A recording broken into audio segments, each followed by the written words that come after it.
Welcome back to my channel. నేను మీ వాస్విని. ఎలా ఉన్నారు అందరూ? నేనైతే చాలా బాగున్నాను. మీరందరూ కూడా బాగున్నారు అనుకుంటున్నాను. ఏంటి మరి వినాయక చవితిని అందరూ ఎలా సెలబ్రేట్ చేసుకున్నారు? ఏంట్రా బాబు దొంగలు పడిన 6 నెలల కుక్కలు పడినట్టు ఇప్పుడు అడుగుతుంది అనుకుంటున్నారు కదా. ఏం లేదండి, నేనైతే నిమజ్జనం అవన్నీ అయిపోయిన వరకు ఈ మధ్యన వీడియోస్ ఏం పోస్ట్ చేయట్లేదు కదా. వినాయకుడితో బాగా బిజీగా ఉన్నాను అనమాట. అందుకని అలాంటి వీడియోస్ ఏం పోస్ట్ చేయలేదు. సో ఇంకా హియర్ వి గో టుడే అనమాట. ఈరోజు నిమజ్జనంకి సంబంధించిన వీడియో అయితే పోస్ట్ చేస్తున్నాను. చూడండి, చక్కగా మార్నింగ్ అయితే స్వామివారు డైలీ పూజ అయితే అందేసుకుని చక్కగా అయితే స్వామివారిని ఇలా మంచిగా ట్రాక్టర్ అయితే ఎక్కించేశారు. మన ఆంటీలు అందరూ మంచి కలర్ఫుల్గా ఉన్నారు కదా. చూడండి, రంగురంగు శారీస్తో అయితే ఫస్ట్ అందరూ ఎల్లో కలర్ శారీనే ప్రిఫర్ చేద్దాం అనుకున్నారు. మ్యాక్సిమం ఎల్లో కలర్ అందరి దగ్గర ఉండదు కాబట్టి, గ్రీన్ కలర్ అందరి దగ్గర ఉండదు కాబట్టి ఇంకేం చేశారంటే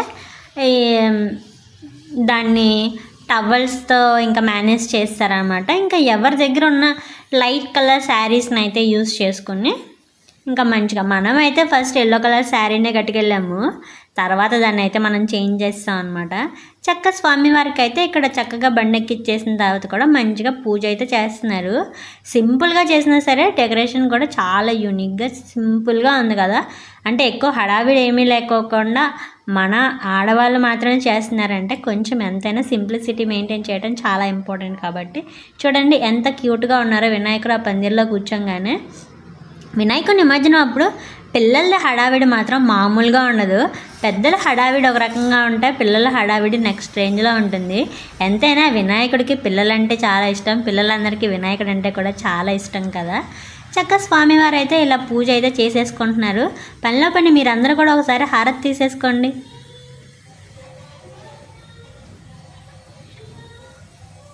ఇంకా స్వామివారికి అయితే పూజ కార్యక్రమం కూడా మొత్తం అంతా కంప్లీట్ అయిపోయింది కదా. ఇంకా ఇప్పుడు బయలుదేరే టైం అయితే వచ్చేసింది అన్నమాట. చూడండి, మన స్వామివారు అయితే చక్కగా మంచిగా ఈ 5 రోజులు పూజలు ఎంత బాగా జరిపించుకున్నారో మనందరికీ ప్రసాదాలు కూడా అంతే బాగా ఇచ్చారు. ఇంకా ఇప్పుడు స్వామివారికి వెళ్ళే బండికి తెలిసిందే కదా, బండి స్టార్ట్ అయ్యే ముందు అయితే ఇలా కొబ్బరికాయతో దిష్టి తీస్తాం అవన్నీ చేస్తారు కదా మంచి జరిగే ముందు. ఇక్కడైతే ఆ కార్యక్రమం అయితే జరుగుతుందన్నమాట.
ఇంకా ఇంటి దగ్గర నుంచి ఇలా బయలుదేరామన్నమాట. ఇక్కడ నుంచి ఫస్ట్ దగ్గరలో ఉన్న రామాలయానికి అయితే వెళ్తున్నారు. చూడండి ఎంత చక్కగా రామాలయానికి అయితే మేము అందరం కోలాటం అయితే చేసుకుంటూ వచ్చేసారు. మనకు బేసిక్గా కోలాటం రాదులే, వాళ్ళైతే చేశారనమాట. వినాయక చవితిలో ఎంతమంది ఎంత హడావిడి చేసినా సరే పిల్లలు చేసే హడావిడి మాత్రం మామూలుగా ఉండదు. మా ఊడికి ఆ పేపర్లు ఎటు వెళ్తే అటు వెళ్ళిపోవాలని ఉంది. బట్ ఏం చేస్తాం, వీడినైతే నేను పట్టుకోలేక వెనక్కి లాగాల్సి వస్తుంది.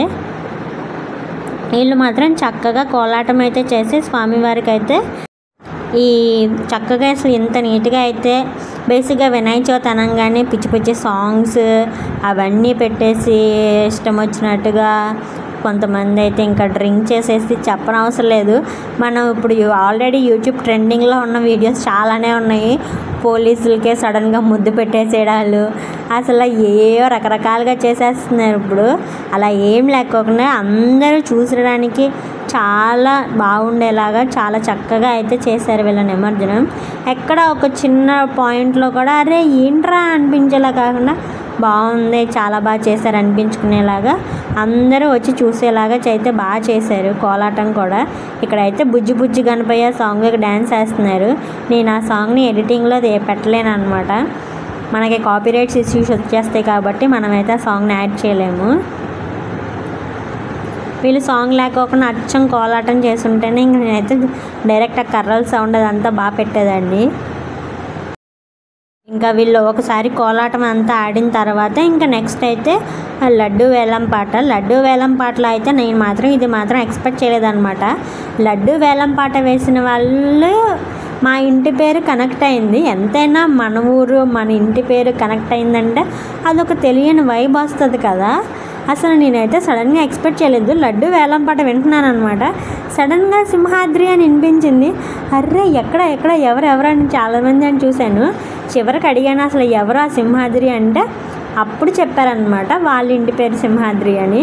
కానీ గోత్రాలు వేరైపోయినాయి మనకి, అంతే. మేబీ వాళ్ళు కూడా ఎక్కడి నుంచైనా సింహాద్రి ఫ్యామిలీ నుంచి వచ్చి ఇక్కడ సెటిల్ అయ్యి ఉండొచ్చు. ఎంతైనా మన ఇంటి పేరు మనకు కనిపిస్తే ఆ తెలియని ఫీల్ ఉంటుంది కదా.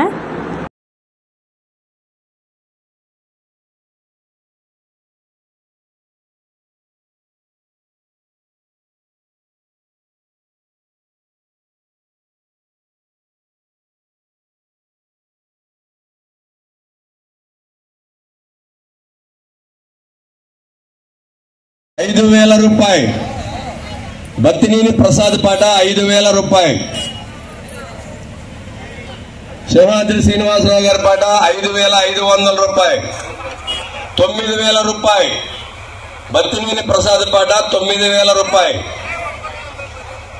సింహాద్రి శ్రీని పాట ₹10,000. సింహాద్రి శ్రీనివాస్ పాట ₹10,000.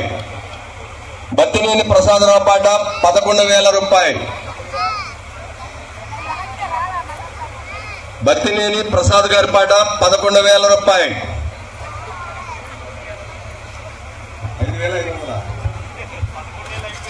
₹11,500. సింహాద్రి శ్రీనివాసరావు గారి పాట ₹11,500. ₹12,000. బత్తినేని ప్రసాదరావు గారి పాట ₹12,000. ₹12,000. ₹12,000. జై బోలో గణేష్ మహారాజ్ కి. ₹12,000.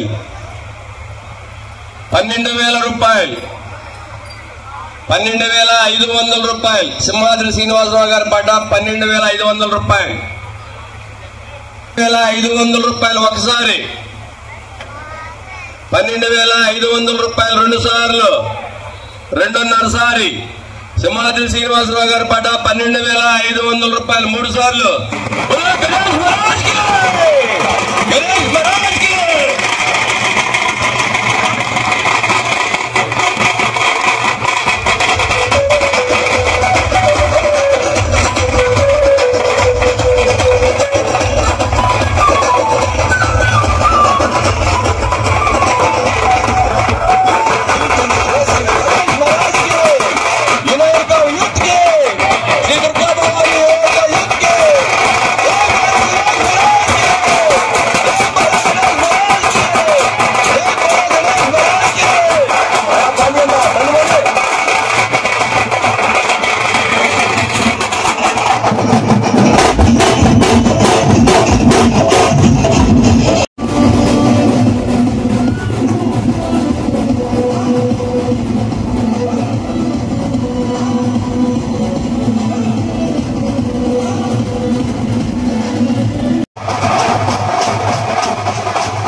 అసలే ఒక్కరోజు దొరికింది అయ్యే ఆదివారం ఖాళీగా ఉండే రోజు. చక్కగా ఆ రోజు మాత్రం ఆంటీలందరికీ అసలు ఇంట్లో పనేమీ లేకోకుండా చక్కగా పొద్దున్నే నీట్గా రెడీ అయ్యి ఈరోజు దొరికినంతలో మాత్రం ఫుల్గా ఎంజాయ్ చేస్తారు ఆంటీలు మాత్రం. పాపం ఇంటికి వెళ్ళిన తర్వాత బాడీ పెయిన్స్ అయితే కన్ఫామ్గా వచ్చుంటే డైలీ ఇంట్లో పని చేయడమేనా, అప్పుడప్పుడు మన మనసుకు నచ్చిన పని కూడా చేస్తూ ఉండాలి. అప్పుడే మనం కూడా చాలా హ్యాపీగా ఉంటాము. మన బాడీలో ఉన్న ఎంతో స్ట్రెస్ని కానీ మన బ్రెయిన్లో ఉన్న స్ట్రెస్ని కానీ మొత్తం అంతా ఒకరోజు మనకంటూ ఇస్తే, ఇలాంటి పండగలప్పుడే కాకుండా అప్పుడప్పుడు కూడా మనకంటూ ఒక డేని ఇంట్లో వాళ్ళు ఇస్తే ఇంకా చాలా బాగుంటుంది కదా. మరి ఏమనుకుంటున్నారు మీరు కూడా? అవుననుకుంటే కింద అయితే కామెంట్ చేయండి. చక్కగా ఆంటీలు మాత్రం నిజంగా చెప్పాలంటే దొరికినంతలో మాత్రం ఫుల్గా ఎంజాయ్ చేస్తారు. తర్వాత సంగతి తర్వాత అసలు ఫస్ట్ డే నుంచి లాస్ట్ డే వరకు కోఆర్డినేషన్ చేసుకుంటూ ఫెస్టివల్ని వినాయక చవితికి ఎంత బాగా అయితే చేశారన్నమాట. బేసిక్గా వినాయక చవితి అనగానే యూత్ ఎక్కువ పార్టిసిపేట్ చేస్తారు, పిల్లలు ఉంటారు ఎక్కువ, అలా బొమ్మల దగ్గర నిమజ్జనాల దగ్గర కానీ అలా అందరూ వాళ్ళే ఉంటారు ఎక్కువ. బట్ ఇలా అయితే ఎక్కువ కనిపించరు కదా. బట్ ఇక్కడైతే మాత్రం ఇదే ఫస్ట్ టైం అంట ఇలా పెట్టడము. అయితే కానీ ఆంటీలు అందరూ ఫస్ట్ డే నుంచి లాస్ట్ డే వరకు ప్రతి ఒక్కదాన్ని కోఆర్డినేట్ చేసుకుంటూ, అవును మెయిన్ ఎవరో ఒకళ్ళు 2-3 కన్ఫామ్గా ఉండాల్సిందే. అండ్ ఎంతైనా లీడర్గా ఒక క్వాలిటీ తీసుకుని వాళ్ళు ముందుండి నడిపించకపోతే అది ఇంట్లో ఆ సంసారం అయినా సరే బయట పని అయినా సరే జరగదు. ఎవరో ఒకరు ఇంట్లో అయినా సరే లీడర్షిప్ తీసుకుంటారు కదా, అలానే బయట కూడా అందరినీ తీసుకుంటాం ఇంపార్టెంట్. అయితే అందరినీ కోఆర్డినేట్ చేసుకుంటూ టైం టు టైం మేనేజ్ చేసుకోవడం కూడా అంతే ఇంపార్టెంట్ కదా. ఇక్కడైతే అలా మేనేజ్ చేసుకోవడం వల్ల ఈ ఈవెంట్ అయితే మాత్రం చాలా బాగా సక్సెస్ అయిందని చెప్పొచ్చు. ఇంకా మన గణేష్ నిమజ్జనం ఎండింగ్కి అయితే వచ్చేసింది అనమాట. మరి మీ ఊళ్ళో గణేష్ నిమజ్జనానికి ఎలా ప్లాన్ చేశారు? మేమైతే ఇలా ప్లాన్ చేసాము. ఇంకా ఫైనల్ టచ్ అనమాట. ఇంకా స్వామివారికి వెళ్ళిపోయే ముందు ఫుల్ హ్యాపీ అండ్ జోష్తో స్వామివారి ముందు మళ్ళీ ఇంకొకసారి కోలాటాన్ని అది వేసి అయితే స్వామివారికి మంచిగా బాయ్ బాయ్ అయితే చెప్పేసాము. మరి ఈ వీడియో ఎలా అనిపించింది అన్నది కింద కామెంట్ చేయండి. అన్నట్టు నాకు ఈ ఊర్లో చాలామంది సబ్స్క్రైబర్స్ ఉన్నారని నాకు ఇప్పుడే తెలిసిందనమాట. అందరూ నన్ను మీకు యూట్యూబ్ ఛానల్ ఉంది కదా అని అడుగుతున్నారు. లిటరల్లీ చెప్పాలంటే నాకు చాలా సిగ్గేసింది. ఇప్పుడే ఇలా అయిపోతే నేను ఫ్యూచర్లో ఒకవేళ నిజంగానే 1 lakh సబ్స్క్రైబర్స్ అయిపోతే నేను ఇంక మామూలుగా ఉండదేమో. నాకు ఇక నేను బయటికి వెళ్ళేటప్పుడు కూడా నాకు ఇంక భయం వేసిద్దాము. నిజంగా చెప్పాలంటే చాలా భయం వేసింది కూడా నాకు. ఇప్పుడు నన్ను ఎవరైనా చూస్తున్నా సరే బాబు వీళ్ళు ఎందుకు చూస్తున్నారో అనిపిస్తుంది. మేబీ స్టార్టింగ్లో ఇలానే ఉంటుందేమో. ఇలా కనుక ఎవరికైనా అనిపించిందో లేదో, ఎవరైనా స్టార్టింగ్ స్మాల్ యూట్యూబర్స్కి అనిపిస్తే కనుక ఒకసారి మీ ఎక్స్పీరియన్స్ కూడా నాతో షేర్ చేసుకోండి. నా ఎక్స్పీరియన్స్ అయితే ఇలా అనిపించింది. లిటరల్లీ ఒక ఆవిడైతే దగ్గరికి వచ్చి మీకు యూట్యూబ్ ఛానల్ ఉంది కదండి, మీకు ఈ వీడియోస్ చాలా బాగుంటాయండి, నేను చూస్తానండి అని చెప్పింది. అలా చెప్పినప్పుడు అయితే నాకు నిజంగా తెలుసు ఏంటి నా యూట్యూబ్ ఛానల్ కూడా మీరు కూడా చూస్తారా అనిపించింది అనమాట. నిజంగా మాత్రం చాలా హ్యాపీ అనిపించింది. బట్ ఒక నిమిషం అయితే భయం కూడా వేసింది అనమాట. కొంచెం సిగ్గు కూడా వచ్చింది మనకి. సర్లే ఇలాంటివన్నీ కామన్, ఇంకా మనం కూడా ఒక సెలబ్రిటీ అయిపోవాలి కదా అని అనుకున్నాను అనమాట. మా అన్నయ్యతో చెప్తే మా అన్నయ్య అయితే నవ్వుతున్నాడు అసలు. ఇంకా మా ఊరు వెళ్తేనేమో అక్కడ కూడా అలానే అంటున్నారు, వావ్ వాసవి అన్నారు. ఏంట్రా బాబు నాకు ఎంత పాపులారిటీ వచ్చేస్తుంది అనిపించింది. అది సర్లే కానీ అలా అనిపించింది అన్నమాట. ఫైనల్లీ వినాయక చవితి రోజు వినాయకుడు ఎలా అయితే హ్యాపీగా ఉన్నాడో ఎండింగ్ డే రోజు కూడా నాకు కూడా పెద్ద సర్ప్రైజ్ ఇచ్చాడని చెప్పొచ్చు అనమాట. అందరూ వచ్చి నన్ను రికగ్నైజ్ చేసి మీరు వాసవి అంటుంటే నిజంగా చాలా హ్యాపీగా అనిపించింది. బై ద వే మన ఛానల్ 2K సబ్స్క్రైబర్స్కి దగ్గరలో ఉందన్నమాట. మీరందరూ కొంచెం కోఆపరేట్ చేసి సబ్స్క్రైబ్ కొట్టుకొని మీ ఫ్రెండ్స్ అండ్ ఫ్యామిలీస్కి షేర్ చేస్తే నాకు కొంచెం సపోర్ట్ చేసి మన ఛానల్ అయితే ముందు తీసుకెళ్ళండి. ఇలా అయితే వినాయక చవితిని ఇయర్ ఎండింగ్ చేసుకున్నాను. వచ్చే సంవత్సరం ఎలా సెలబ్రేట్ చేసుకుంటామో లేదో తెలియదు మనకి. అండ్ నెక్స్ట్ వచ్చేయన్నీ ఇంకా దసరా మరి చూద్దాం. దసరా సెలబ్రేషన్స్ ఎలా ఉంటాయో, మనం ఏ ఊర్లో ఉంటామో కూడా అన్నీ మీకు అప్డేట్ చేస్తూ ఉంటాను. Bye bye.